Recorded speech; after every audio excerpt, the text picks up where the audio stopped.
Obrigado, obrigado a todos.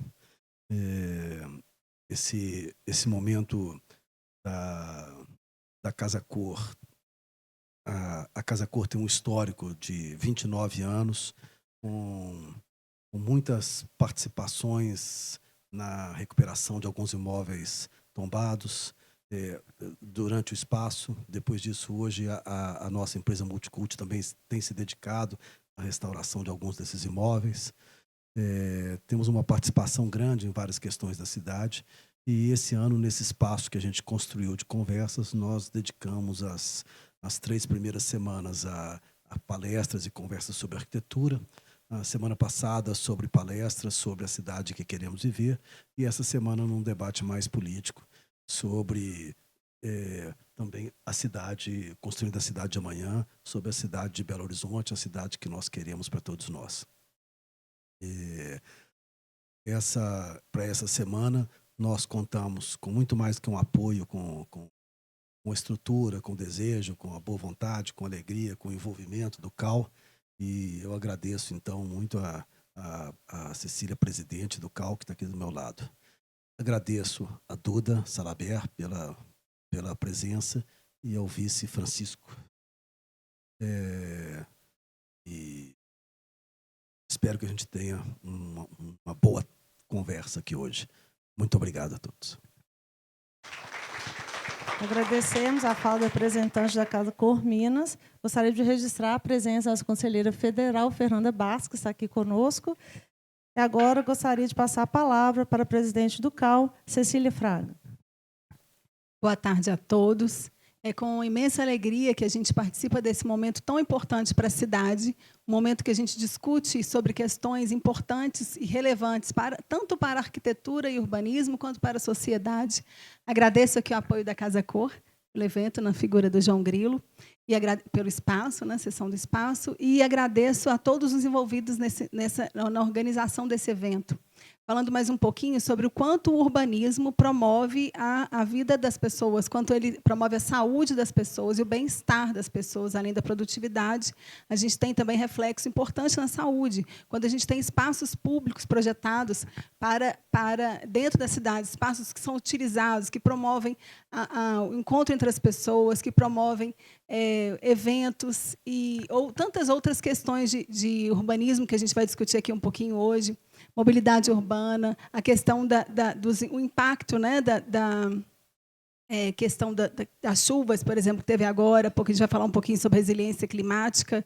Então, tudo isso interfere no nosso dia a dia, né, a questão da administração dos resíduos sólidos, que nós vamos falar aqui um pouquinho. Queria agradecer a figura da Duda Salabert, também do Francisco, por terem vindo, pela disponibilidade. A gente sabe que é um momento muito complicado, né, um momento pré-campanha, um momento pré-eleição. E desejamos um bom evento e sorte a todos. Muito obrigada, gente. Daremos início ao Construir na Cidade de Amanhã, com a participação dos candidatos e as candidatas à Prefeitura de Belo Horizonte. Vou passar a palavra para os candidatos e candidatas, a Duda Salabert como candidata a prefeito e vice-prefeito Francisco Furró, que terão 20 minutos para expor suas 3 principais metas urbanísticas para Belo Horizonte, ou algumas outras, dentro dos temas propostos. Duda. Boa tarde. Muito obrigada pelo convite. Um prazer estar aqui no espaço tão lindo, tão cheiroso e tão poético. Obrigado ao nosso vice, professor Francisco Furró, por estar aqui com a gente, fortalecendo e ter colocado a sua trajetória à disposição da política pública, de uma sociedade mais justa, muito digno de sua parte. Sua criança, tenho certeza que tem muito orgulho de ter um pai como você, e eu tenho muito orgulho de tê-lo como vice numa chapa de professores. Agradecer também a Cecília, João Grilo, por criar esse espaço importante de debate. E mais do que debate, de pontes. Me apresentando, eu me chamo Duda Salabert, estou deputada federal, mas sou professora, estou candidata à Prefeitura de Belo Horizonte, mas sou professora. Estou em segundo lugar nas pesquisas para a Prefeitura, mas sou professora. Até porque eu digo sempre, eu posso estar na política, mas sou professora, até porque reconheço que meu papel em sala de aula é muito mais importante do que o meu papel no espaço político ou legislativo. No espaço político e legislativo, nós criamos e fiscalizamos leis, mas em sala de aula criamos consciências. E o que muda o mundo de fato não são novas leis, mas novas consciências que se constroem em sala de aula. Já dizia o Gabriel, pensador naquele verso, muda, que quando a gente muda, o mundo muda com a gente. A gente muda, o mundo é na mudança da mente. Ou seja, o que transforma o mundo de fato não são novas leis, embora elas sejam importantes, mas novas consciências. E ela se constrói em sala de aula. Por isso, nós colocamos como proposta dessa candidatura, uma candidatura formada por uma chapa de professores. Eu e o Francisco Forró demos aulas por mais de décadas, o professor continua dando aula, e eu, muito orgulho de ser professora, e não só ser uma chapa formada por professores, mas uma chapa que coloca como proposta prioritária para uma Belo Horizonte sustentável a educação. Por mais clichê que aparente ser, porque num debate político, todas as eleições volta esse debate sobre educação. Mas nós temos trajetória, propostas e ideias para Belo Horizonte. Por isso disse, e assumi esse compromisso e reitero esse compromisso aqui. Eleita prefeita de Belo Horizonte, no primeiro dia de mandato, nós vamos protocolar um projeto de lei para que Belo Horizonte pague o maior salário para professores entre as capitais. Não tem como transformar uma sociedade que não seja por meio da educação. E não tem como transformar a educação sem valorizar professores. Há um estudo que mostra que se nós continuarmos como estamos hoje, em 2050 vai haver um déficit de professor no mercado. Vai faltar professor no mercado porque a juventude já não quer mais dar aula. Porque é uma profissão desprestigiada e, nos últimos anos, infelizmente, perseguida por certos setores ideológicos. Por isso, assumi com compromisso e nós vamos ter esse orgulho em Belo Horizonte, de ser a capital que paga o maior salário para professores entre as capitais do Brasil. E aí fala, Duda, mas de onde vai tirar o dinheiro? Todo o debate que eu fiz na minha trajetória política foi preocupada ou focada na saúde fiscal do município. Eu dou sempre o mesmo exemplo. Quando eu era vereadora, eu construí em Belo Horizonte a política de dignidade menstrual, que garante a distribuição gratuita de absorvente em todas as escolas do município. Na época me criticaram dizendo, mas o dinheiro vai vir de onde? O dinheiro não nasce na árvore, o Estado não é uma mãe. E eu mostrei naquela época que para distribuir absorvente para todas as escolas de Belo Horizonte, gratuitamente, o impacto orçamentário seria de 0,01% do orçamento em educação. Nem era o orçamento completo. Ou seja, só não distribuía absorventes antes nas escolas porque nunca foi prioridade na política pública. Como nunca foi prioridade em BH pagar o maior salário para professores capitais. E nós mostramos e fizemos estudo orçamentário. BH pague e tenha o maior salário para professores entre as capitais, isso vai ter um impacto orçamentário de cerca de 200 milhões de reais por ano. Para entender o que isso significa, Belo Horizonte vai arrecadar este ano, BH vai arrecadar este ano de IPTU, cerca de 2 bilhões de reais. Mas BH passou nos últimos 13 meses para os donos das empresas de ônibus 1 bilhão de reais. Nós vamos arrecadar de IPTU esse ano cerca de 2 bilhões de reais. Mas nos últimos 13 meses, destinaremos para os donos das empresas de ônibus 1 bilhão de reais para entregar esse transporte de péssima qualidade, sem rodar de madrugada ou à noite, com nenhuma contrapartida para melhorar a mobilidade na cidade. Por isso, reitero, eu sou professora de literatura e aprendi, e adoro um verso do nosso poeta amazônico, Manuel de Barros, que diz, repetir, repetir, repetir, até ficar diferente. Então, repito, para nós pagarmos o maior salário para professores entre as capitais, para que a docência seja uma atividade interessante para a juventude, para que aqueles profissionais que ficam mais tempo com nossos filhos, que são os professores, trabalhem de forma empenhada, com o melhor salário, é um impacto orçamentário de 200 milhões de reais, cerca disso, durante o ano. Então, o dinheiro tem, até porque BH é a 4ª capital mais rica do Brasil. Mas não estamos falando só de pagar melhor salário. Nós queremos as melhores escolas, que tenhamos orgulho de dizer, Belo Horizonte tem as melhores escolas do país, sejam elas privadas, as quais dei aula por 20 anos, entre eles 15, dando aula na melhor escola do Brasil, que é o Colégio Bernoulli. Francisco Furró também deu aula no Colégio Bernoulli comigo, mas queremos a melhor escola pública também. E quando falo a melhor escola pública, eu me refiro também à infraestrutura. Nós temos que adaptar as escolas para esse cenário de crise climática. Há dados que revelam que a maioria das escolas não tem um espaço verde no seu ambiente, as creches sem espaço verde. E hoje nós vemos nossos estudantes com vários problemas ligados à saúde mental, mas grande parte desses problemas ligados à saúde mental está ligado a uma questão importante um conceito importante chamado transtorno de déficit de natureza. Transtorno de déficit de natureza. Já é pacificado na literatura científica, mas pouco se discute no Brasil e, sobretudo, em BH. Até porque a política educacional em BH está em crise. Nos últimos 2 anos, na gestão do atual prefeito, ele mudou 5 vezes o secretário de Educação. 5 vezes. Não tem como ter uma política educacional séria, trocando a cada 2, 3 meses a pessoa responsável pela parte da educação. Mas, voltando, queremos que nossas escolas tenham áreas verdes, que nossas escolas sejam espaços adaptados para a questão climática. Eu estive, por exemplo, quando teve a crise, quando teve a tragédia climática do Rio Grande do Sul, eu estive conversando com o embaixador japonês, perguntando o que o Japão tem feito para se adaptar em relação à crise climática, já que é um país que tem uma infraestrutura e um histórico ligado a questões de tsunami e outros desastres ambientais. E eu queria saber, pensei que ele ia me trazer questões ligadas à arquitetura, ligadas à engenharia, e perguntei o que o Japão tem feito para enfrentar a crise climática e essas tragédias ambientais.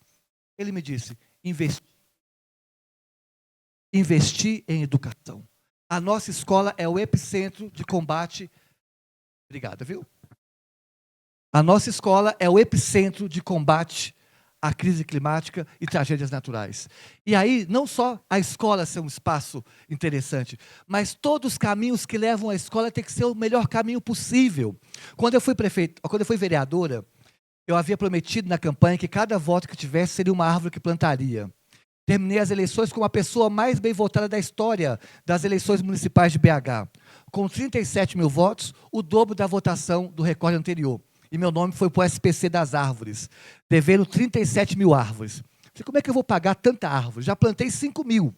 Falta ainda 32 mil árvores. Mas quando eu fui vereadora, nós construímos com o antigo prefeito, o Alexandre Calil, um projeto de ecoalfabetização, que nós iríamos escolher os espaços vazios próximos às escolas, e aqueles espaços vazios iam ter plantios de árvore, criar hortas urbanas ali, e naqueles plantios, durante os plantios, nós iríamos convidar a comunidade escolar, professores, pedagogos, diretores, pais, mães, alunos, familiares, para plantar árvore ali também e cultivar aquele espaço verde.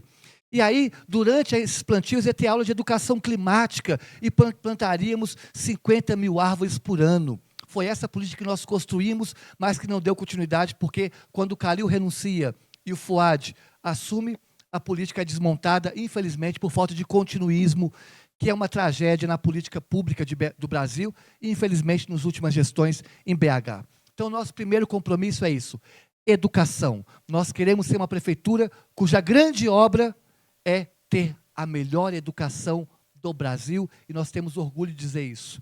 Não estamos inventando a roda. Uma cidade pequena e pobre, como Sobral, no interior do Ceará, conseguiu fazer isso a partir de uma gestão séria, compromissada e priorizando a educação. Segundo tema que nos é caro, para a gente ter recurso para investir em educação, nós temos que enfrentar as 3 grandes máfias que atuam como sanguessuga do dinheiro público de Belo Horizonte. E uma dessas máfias, ou dizendo as 3, primeiro, a máfia da Lagoa da Pampulha, que lucra com a lagoa suja, e a gente avança timidamente no processo de despoluição. temos os melhores técnicos, grandes mentes para pensar em BH o processo de despoluição. Mas o contrato, como foi feito, é um contrato complicado e que está matando ou ceifando parte da lagoa. Uma segunda máfia, a máfia do lixo, que daqui a pouco eu falo sobre ela, e a máfia do transporte, daqui a pouco eu também falo. E aí nós temos que enfrentar essas máfias, para ter recurso para investir em infraestrutura e melhorar a condição de BH. E quando eu falo a máfia do lixo, olha que assustador o professor Francisco Furró ter acompanhado isso conosco. Belo Horizonte, hoje, recicla nem 1% dos seus resíduos. Nós reciclamos 0,55% do nosso lixo. Repito, nós reciclamos 0,55% dos nossos resíduos. É um absurdo, a quarta capital mais rica do Brasil não reciclar 1% dos seus resíduos. E a colocamos como meta, e mesmo assim temos vergonha, porque a gente quer uma meta mais robusta. Mas para iniciar, a nossa meta o nosso número é 12, então vamos multiplicar por 12 o que é reciclado hoje, então que tenhamos cerca de 6% dos nossos resíduos reciclados, que ainda é pouco pelo potencial que nós temos. E aí, nesse sentido, vamos rever esse contrato, que há hoje, que olha que absurdo. O contrato atual, ele obriga que Belo Horizonte aterre por dia, preste atenção que é um dado importante, o contrato atual hoje obriga que Belo Horizonte mande para o aterro sanitário, enterre por dia 3.100 toneladas dia. Mas nós geramos, em média, por dia, cerca de 2.900 toneladas. Ou seja, o contrato obriga a gente a enterrar muito mais lixo do que nós produzimos e geramos. Com isso, a coleta seletiva não avança. Por isso que não tem coleta seletiva no seu bairro. Por quê? Porque é um contrato muito mal feito, e eu estou usando o eufemismo aqui para qualificá-lo,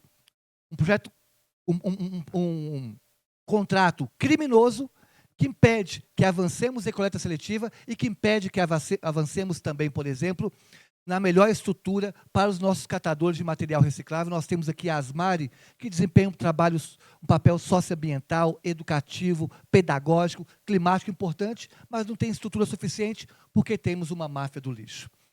E um terceiro ponto que é crucial, e todo mundo aqui há consenso da gente discutir, é em relação à mobilidade urbana. Belo Horizonte tem o segundo pior trânsito do Brasil e um dos 50 piores trânsitos do mundo. Isso se deve, e muito, ao fato que o transporte coletivo nunca foi prioridade nessa cidade. E que nós temos um contrato que foi feito em 2008, na gestão Pimentel, que naquela época já era criticado, o professor Francisco Furró, naquela época, professor que já é especialista em debate sobre mobilidade, já denunciava que era um dos contratos mais vergonhosos até então.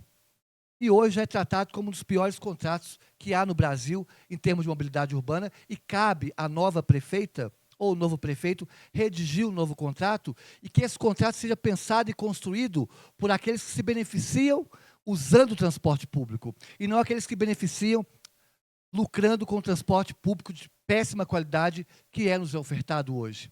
E queremos trazer para Belo Horizonte o chamado VLT, o veículo sob trilhos. Sabemos a importância do VLT, sempre quando nós viajamos para o mundo, vemos o VLT como um exemplo, e há que se dar início em BH do VLT e ampliar as faixas exclusivas e outras metas importantes que Belo Horizonte está longe de cumprir no que se refere à política de mobilidade urbana. Agora, já que o tempo é curto e há muita coisa a se discutir, nós vamos ampliar para o debate, eu peço muito, e vai ser fundamental, a gente se aproximar, porque sabemos que vocês têm muitos projetos interessantes para Belo Horizonte, para a mobilidade, para o transporte, para a segurança, para a sustentabilidade, entre outros. E nós queremos e vamos fazer uma gestão marcada pela maior democracia possível. Inclusive, é um compromisso que nós adotamos no nosso plano de governo de ter editais. E esses editais para problemas da cidade. E cabe aos arquitetos, aos urbanistas, às organizações, conselhos, movimentos e grupos que pensam a cidade, trazer propostas para a gente superar esses problemas. A prefeitura tem que ser uma gestora de ideias e não necessariamente ter a obrigação de apresentar a solução. Até porque nem sempre a solução que a prefeitura apresenta é a melhor. Então, isso já acontece na Dinamarca, em Fortaleza, esses editais para que tragam propostas de superação dos problemas que nós temos, como, por exemplo, o fato de BH ter 20 vezes mais imóveis abandonados ou vazios do que pessoas em situação de rua. 20 vezes mais imóveis abandonados ou vazios do que pessoas em situação de rua. E o imóvel abandonado a serviço da especulação imobiliária. Para aumentar nosso aluguel, e nós temos que levar para esses imóveis o chamado retrofit, que é um nome bonito, para a gente transformar em moradia popular, mas não só em moradia popular, até porque muitos desses espaços não têm a estrutura para receber moradia popular, mas que sejam espaços atrativos para a gente chamar grandes empresas de tecnologia, inovação, startups, e convocá-las para aquele espaço, para que o centro de Belo Horizonte seja um polo de tecnologia e inovação.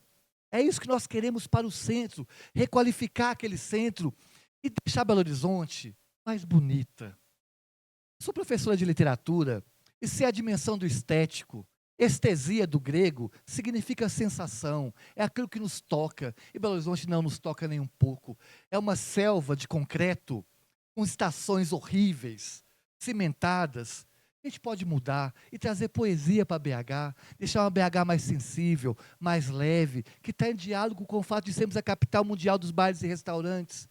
Nessa BH mais sensível, esse embelezamento estético que nós queremos fazer não vai ser só superficial, vai ser um embelezamento estético que tem como conteúdo o fato de ser uma cidade, e será uma cidade modelo no campo da sustentabilidade, no enfrentamento à crise climática, boa para as crianças, para os idosos e para todo mundo. É isso que nós queremos, e para poder fazê-los, a gente tem que ouvir, dialogar e entender as propostas que cada pessoa que está aqui pensando na cidade tem a trazer e contribuir uma BH mais poética, mais lírica, mais sensível, mais humana, com menos cinza e mais verde, menos cinza e mais poesia, menos cinza e mais rios e córregos destamponados. Vamos fazer, para terminar, já que está no último minuto, nosso plano, tirar do papel um plano de destamponamento de rios e córregos, trazer de volta os nossos rios. É caro, é complexo, mas tem que dar início. E se é caro e é complexo, melhor ainda, porque nós podemos trazer todas essas mentes que estão aqui agora para contribuir e pensar como trazer de volta os nossos rios, os nossos córregos, não só despoluídos, mas para embelezar e fazer com que o BH não seja como está sendo hoje, a quarta, ou melhor, ser a capital que mais aqueceu no Brasil, com qualidade do ar péssima, e aí puxa sardinha para o nosso lado. Nós somos a única candidatura climática que tem esse ano, e o nosso plano de governo é a única que trata formas de melhorar a qualidade do ar.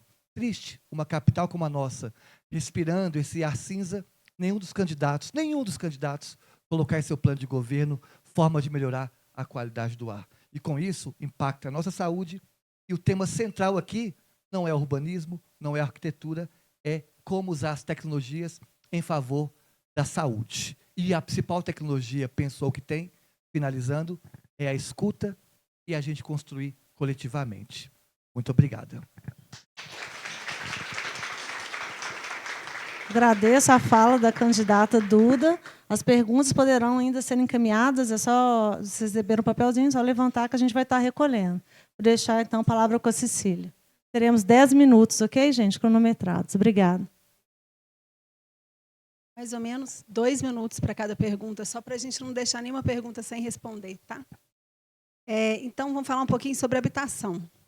Qual a sua proposta, Duda, para aumentar a oferta de habitação na região central de Belo Horizonte?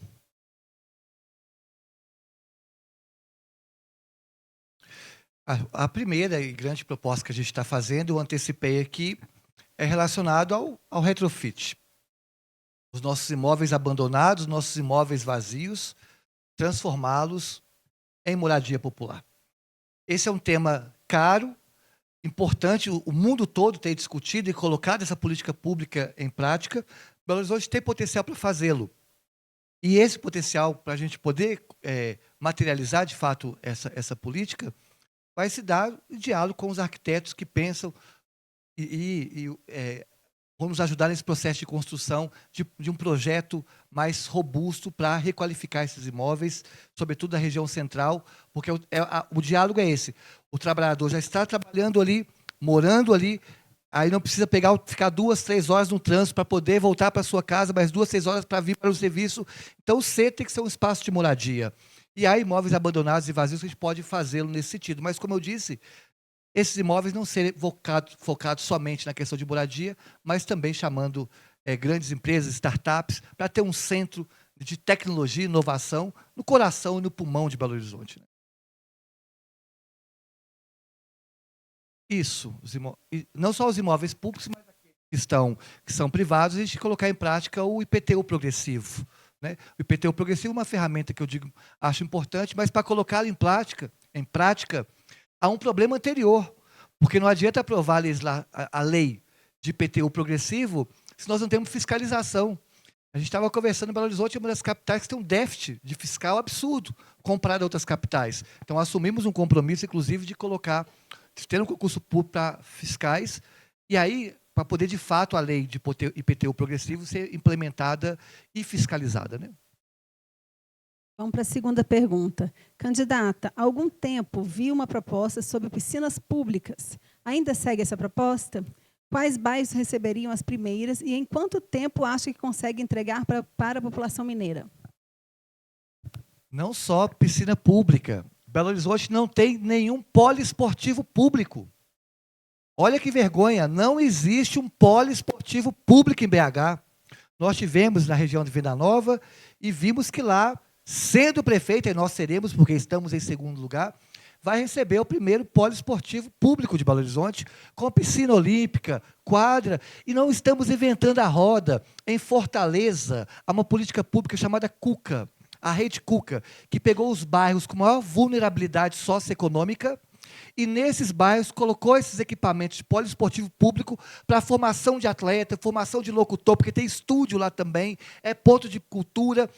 A maior escola de formação de locutor do Brasil é da Rede Cuca, em Fortaleza. E essa política pública pode ser de Belo Horizonte, porque formar atleta, ponto de acesso e cultura, é a gente investir na prevenção, inclusive, da criminalidade em BH. Então, não só piscina pública, nesse contexto de crise climática e aridez do ar, mas também a gente quer integrar num poliesportivo que vai contar com a piscina pública e gestão da prefeitura, em parceria com as regionais, que vão voltar a funcionar em BH, porque sabemos a importância delas e de descentralizar as decisões na prefeitura. Aos moldes de algumas cidades, né? Por exemplo, Uberlândia, que a gente já tem. Uberlândia, Juiz de Fora. Vamos lá, não posso fazer comentário, porque senão a gente gasta tempo. Mobilidade urbana, tá? Hoje, pesquisa da CNT divulgou que BH tem o pior trânsito do Brasil, sabidamente a região Centro-Sul, para nós, nos horários de pico. Qual o projeto para desafogar o trânsito na região do Belvedere? Ótimo. Vamos passar para o nosso vice, Francisco Forró. A gente fez um combinado que algumas respostas são ele, outras sou eu, mas estamos alinhados no ponto de vista do programa e da ideia. Boa tarde a todos e todas, obrigado. Vou ficar atento aqui ao tempo, tá, gente? Então, muito obrigado pela oportunidade. Obrigado, Duda. BH tem um desafio histórico, tem uma janela histórica, agora, falando como professor de história, há uma janela histórica nessa eleição. Nós temos a oportunidade de mudar 3 coisas fundamentais, como a Duda já bem colocou. Mobilidade urbana é uma questão central, porque o contrato vai ser renovado em 2028. A questão educacional e a questão climática. Vou tratar um pouquinho da mobilidade, que é um tema caro meu de estudo. Belo Horizonte é uma cidade que tem mais automóveis que pessoas. Então, nós temos 2.600.000 automóveis para 2.450.000 habitantes, mais ou menos. E as nossas vias não vão aumentar. Nós não vamos esticar as vias ou engordar as vias. No caso específico do Belvedere, nós temos dois problemas. Primeiro que, e isso acontece em outros bairros também, você tem uma grande via de circulação, por exemplo, a Nossa Senhora do Carmo, que dá entrada para ele. E há outras vias alternativas que poderiam desafogar aquele trânsito, a Nossa Senhora do Carmo, por exemplo, o anel rodoviário, que não é tratado pela prefeitura. O anel rodoviário é um jogo de empurra. O Estado joga para a prefeitura joga para o Estado, aí o Estado devolve para o governo federal e ninguém assume o anel rodoviário. O anel rodoviário está uma parte em Belo Horizonte, uma parte em Contagem, uma parte e ninguém quer assumir. Então a gente precisa e nós vamos encampar, né, Duda? Nós vamos encampar o anel rodoviário, vai ser uma responsabilidade da Prefeitura de Belo Horizonte. A gente precisa de qualificar essa via e melhorar as vias de escoamento e acesso a bairros como o Belvedere, que começou a ser ocupado e tinha um número X de carro, e agora nós temos um número muito maior de automóveis para aquelas vias. Então, a gente precisa requalificar vias fundamentais, arteriais, como o anel rodoviário. Então, vamos lá. Você planeja implementar, vocês, né, agora? Vocês planejam implementar espaços verdes, tornar BH mais arborizada? Segunda pergunta. Qual o seu projeto para implementar mais espaços culturais e para lazer para os mais jovens que não têm espaços acolhedores? Nós somos a única candidatura climática de Belo Horizonte, temos orgulho. Inclusive, o nosso programa de governo apresentamos uma versão inicial, com as diretrizes, e nessa vamos entregar a versão final a partir de escutas de vários grupos, coletivos e organizações. E nosso plano de governo, que eu estou trazendo como tema, coordenado por Guilherme Tampieri, o professor Guilherme Tampieri, que aqui está, é o único plano de governo da história das eleições cujas propostas estão linkadas com os ODS, os Objetivos de Desenvolvimento Sustentável, está lá. E além desse ineditismo, teremos mais 2. Vamos entregar um segundo plano de governo, que é um plano de governo construído pelas crianças. Porque nós queremos as crianças discutindo a cidade que elas querem conosco. Porque uma cidade boa para as crianças é uma cidade boa para todo mundo. É boa para quem tem mobilidade reduzida, é boa para as pessoas com deficiência, é boa para as pessoas idosas, é boa para todo mundo, e as crianças estão construindo conosco o plano de governo delas. E nós vamos protocolar. E o terceiro plano de governo que a gente vai apresentar também é o plano da BH daqui a 100 anos. Qual a BH que nós queremos? Nós estamos em 2024. Qual que vai ser a BH em 2100? Essa BH é para a gente poder sonhar e colocar as utopias. Esses são os projetos que nós temos, totalmente ligados à sustentabilidade. Então, espaços verdes é um compromisso que nós temos antes de eu ser vereadora, e vamos trazer para BH de novo o debate sobre cidade de jardim, criando parques lineares, fortalecendo a política de arborização e integrando essa política de arborização com a política cultural, que a gente quer que os nossos parques sejam pontos culturais. Nós temos parques maravilhosos em Belo Horizonte que a comunidade não vai. Eu fiz aniversário da minha filha de 5 anos no Parque Nossa Senhora da Piedade, e quase ninguém conhece. Aí as mães perguntavam, mas aqui é de graça? Falei, aqui é um parque municipal. E a gente quer que esses parques municipais sejam pontos de cultura. Porque quando nós saímos de BH e do Brasil, nós vamos em eventos culturais e outros parques. E vemos que ficamos maravilhadas com aquilo. Belo Horizonte é essencial. Então, construir uma política cultural para a juventude, integrando meio ambiente e aspecto cultural, tem centralidade para a gente. Obrigada, Duda. Vamos lá agora, então, resiliência climática. Gostaria de saber qual o posicionamento sobre a questão da Serra do Curral, visto as dificuldades climáticas enfrentadas atualmente, como ondas de calor, falta de chuvas, etc. A Serra do Curral, além de ser um patrimônio cultural, fazer parte da nossa identidade, é fundamental para o nosso microclima, e no contexto de crise climática, cuja literatura climática mostra que o que nos espera nos próximos anos é escassez hídrica, ou seja, falta de chuva, infelizmente, o que a literatura climática tem mostrado é que nós vamos cada vez mais agudizar a seca no nosso território. A Serra do Curral tem um aquífero fundamental para a nossa segurança hídrica também. Então, eu sendo prefeita, não vou deixar 1 milímetro minerar na Serra do Curral. Estão minerando agora. Se eu sair daqui agora e for lá, tem mineração ilegal, e eu mostro onde tem. Mas eu não tenho poder de polícia. Eu Com posso licença, fiscalizar. Tempo encerrado o debate. Feita terei. Okay. Você terá 5 minutos agora para as considerações finais. Vou trocar o microfone. Bom, pessoal, vocês estão vendo, né? A gente tem... Eu estou falando com o professor de história agora, né? Vou pegar o cacuete do professor, porque fui estudar as eleições municipais de Belo Horizonte. Belo Horizonte, a primeira vez que o Belo Horizontino votou para prefeito foi em 1947, 50 anos depois da fundação da cidade. E adivinha só qual que era o grande problema? Mobilidade urbana. É um problema crônico da cidade. Então, nós temos uma janela histórica, temos uma oportunidade de resolver isso. Agora, eu vou passar para a Duda aqui, mas eu queria citar um conterrâneo nosso e dizer, olha, gente, Guimarães escreve lá no Grande Sertão, o que a vida, o que o mundo quer da gente é coragem. Vamos ter coragem de mudar, vamos votar no novo, vamos votar na Duda para mudar a BH. Obrigada. E eu digo que a cabeça pensa onde o pé pisa. Além das propostas, eu faço parte de nós travestis transexuais, fazemos parte de um grupo que 90% é na prostituição. 91% das travestis em BH, segundo a UFMG, não concluíram ensino médio.